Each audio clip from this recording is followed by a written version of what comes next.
നമ്മൾ ചിലപ്പോഴൊക്കെ ചില കാര്യങ്ങൾ ചെയ്യുവാൻ ശ്രമിക്കുമ്പോൾ ചിലരോടൊക്കെ അഭിപ്രായം ചോദിക്കുന്നത് നല്ലതാണ്. പഴയ ഒരു ചൊല്ലുണ്ട്, പലരോട് നിനയാതെ ഒരു കാര്യം നിനയരുത്. അത് പഴയകാലങ്ങളിൽ അഭിപ്രായങ്ങൾക്ക് വിലയുണ്ടായിരുന്നു. അഭിപ്രായങ്ങൾക്കകത്ത് തന്നെ അഭിപ്രായ വ്യത്യാസങ്ങൾ വന്നാൽ അതിൻ്റെ വരുംവരാഴികൾ മനസ്സിലാക്കി അത് ചെയ്യുകയോ ചെയ്യാതിരിക്കുകയോ ചെയ്യുമായിരുന്നു. അത് നമ്മുടെ വ്യക്തിപരമായ അല്ലെങ്കിൽ സാമൂഹികപരമായ ചില കാര്യങ്ങളിൽ അഭിപ്രായങ്ങൾ ആരായുന്നത് എപ്പോഴും നല്ലത് തന്നെയാണ്. അത് കുടുംബത്തിലാകട്ടെ, ഒരു പ്രസ്ഥാനത്തിലാകട്ടെ, മറ്റേതെങ്കിലും ഒരു സൊസൈറ്റിയിലുമായിക്കൊള്ളട്ടെ, അത് നല്ലതാണ്. പക്ഷെ അങ്ങനെയല്ല, ചിലപ്പോൾ മനുഷ്യൻ പല അഭിപ്രായങ്ങൾ പലരായി പറഞ്ഞ് നമ്മളെ പ്രതിസന്ധിയിലാക്കും എന്നുള്ളത് മറന്നു പോകരുത്. ഒരിക്കൽ മകനെ കഴുതപ്പുറത്തിരുത്തി ഒരു പിതാവ് ചന്തയ്ക്ക് പോവുകയാണ്. ചന്തയിലേക്ക് പോകുന്നത് കൊണ്ട് ആ കഴുതയുടെ പുറത്ത് കുറെ സാധനങ്ങൾ ചന്തയിലേക്ക് കൊണ്ടുപോകുവാനും കെട്ടിവെച്ചിട്ടുണ്ട്.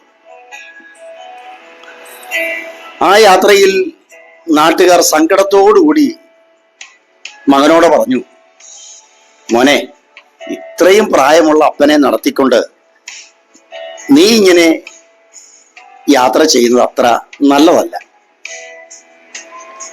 ഇത് കേട്ട മകൻ വിചാരിച്ചു, ശരിയാണ്. ഉടനെ അവൻ താഴെ ഇറങ്ങിയിട്ട് പറഞ്ഞു,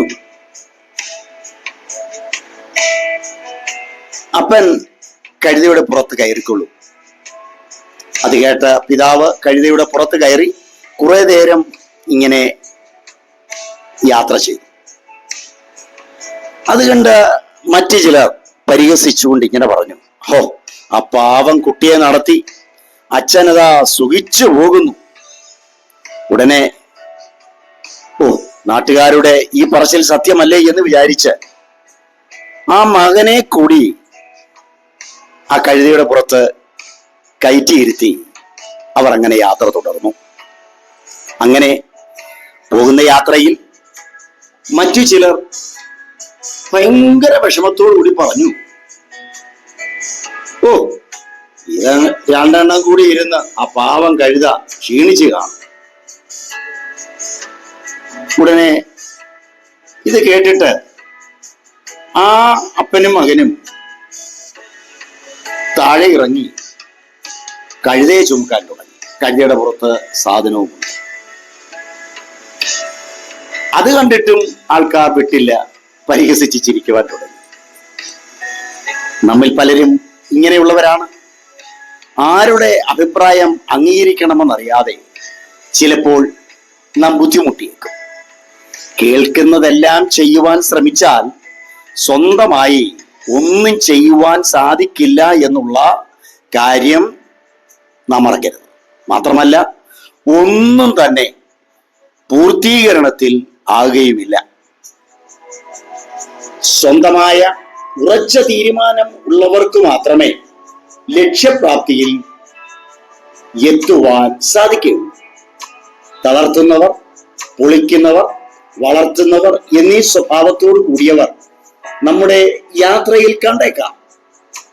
വളർത്തുവാനായി അഭിപ്രായം പറയുന്നവരെ തിരിച്ചറിഞ്ഞു മാത്രമേ അഭിപ്രായത്തിന് ചെവി കൊടുക്കാവൂ. കേൾക്കുന്നതെല്ലാം ഗ്രഹിക്കാതെ നല്ലതേതെന്ന് തിരിച്ചറിഞ്ഞ് ബുദ്ധിയുള്ളവരായി നമുക്ക് തീരാം. അഭിപ്രായം ആപേക്ഷികവും വ്യക്തിനിഷ്ഠവുമാണ്. പ്രയോജനമുള്ളത് സ്വീകരിച്ചുകൊണ്ട് മറ്റുള്ളതിനെ നിരാകരിക്കുക. യേശുക്രിസ്തു ഇങ്ങനെ പറഞ്ഞു, ബുദ്ധിമാൻ പാറമേൽ വീട് പണിയും. ബുദ്ധിയില്ലാത്ത വ്യക്തി മണലിന്മേൽ വീട് പണിതു. കാറ്റും മഴയും വന്നപ്പോൾ അതിനെ തിരമാലകൾ ഇളക്കിക്കൊണ്ട് പോയി എന്ന് പറയുന്നു.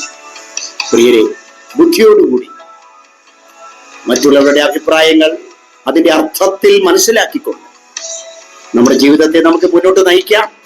അതിനായി സർവശക്തനായ ദൈവം നമ്മെ ഓരോരുത്തരെയും സഹായിക്കുമാറാകട്ടെ. ദൈവം എല്ലാവരെയും അനുഗ്രഹിക്കട്ടെ. ഒരു നല്ല ശുഭദിനം കൂടി നേരുന്നു. എല്ലാവരെയും കർത്താവ് അനുഗ്രഹിക്കട്ടെ. God bless you all. God bless you. God bless you.